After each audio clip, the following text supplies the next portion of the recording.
చెన్నై విమానాశ్రయంలో gift shop అడ్డాగా జరుగుతున్న బంగారం స్మగ్లింగ్ ముఠాను పోలీసులు ఛేదించారు. 2 నెలలుగా ఈ వ్యవహారం జరుగుతున్నట్లు పోలీసులు తెలిపారు. ఇందులో ఓ యూట్యూబర్ కీలక సూత్రధారి అని చెబుతున్నారు.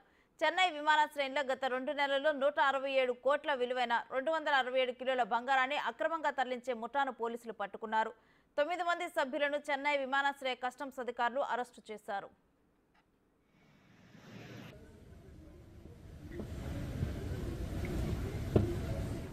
చెన్నై విమానాశ్రయంలో ఇటీవల భారీగా బంగారం స్మగ్లింగ్ జరుగుతోందని చెన్నై అంతర్జాతీయ విమానాశ్రయం డిపార్చర్ ఏరియాలో గిఫ్ట్ షాప్ కేంద్రంగా స్మగ్లింగ్ జరుగుతోందని కస్టమ్స్ గుర్తించి సీరియస్గా విచారణ చేపట్టింది. చెన్నైకి చెందిన యూట్యూబర్ సబీర్ అలీ 2 నెలల క్రితం చెన్నై అంతర్జాతీయ విమానాశ్రయంలో 8 మందిని గిఫ్ట్ షాపులో ఉద్యోగులుగా చేర్పించాడు. వారందరికీ చెన్నై విమానాశ్రయంలో ఆల్ యాక్సెస్ పాస్ కూడా ఇప్పించాడు. రోజు అన్ని ప్రాంతాలను సందర్శించడానికి ప్రత్యేక అనుమతి ఉండటంతో ఈ దందా సాగుతున్నట్లు పోలీసులు చెబుతున్నారు.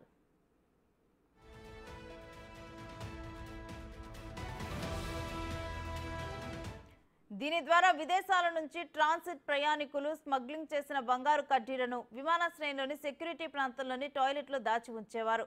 ఆ తర్వాత సబీర్ అలీ వద్దకు వెళ్లేవారు. సబీర్ అలీ తన షాపులోని ఉద్యోగులను వారి దుస్తుల్లోకి బంగారాన్ని తీసుకెళ్లి ఎలాంటి కస్టమ్స్ తనిఖీ లేకుండా బయటకు తీసుకొచ్చి స్మగ్లర్లకు ఇచ్చేవాడు. ఇలా 2 నెలలుగా చెన్నై విమానాశ్రయంలో ఈ స్మగ్లింగ్ వ్యాపారం జరుగుతోందని పోలీసులు చెబుతున్నారు.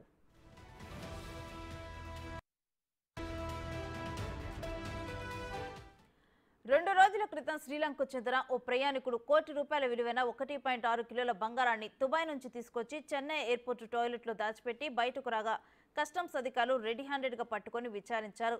దీంతో స్మగ్లింగ్కు సంబంధించి పూర్తి సమాచారం బయటకు వచ్చింది. కస్టమ్స్ అధికారులు శ్రీలంకకు చెందిన స్మగ్లర్ చెన్నై విమానాశ్రయంలో గిఫ్ట్ షాప్ నిర్వహిస్తున్న సబీర్ అలీ, అతని దుకాణంలో పనిచేస్తున్న 7 ఉద్యోగులను అదుపులోకి తీసుకుని విచారణ కొనసాగిస్తున్నారు. ముఠాలో ఇంకా ఎవరెవరు ఉన్నారనే కోణంలో దర్యాప్తు చేస్తున్నారు. దీంతో పాటు గత 2 నెలల్లో 167 కోట్ల విలువైన 267 కిలోల స్మగ్లింగ్ బంగారాన్ని జప్తు చేశారు.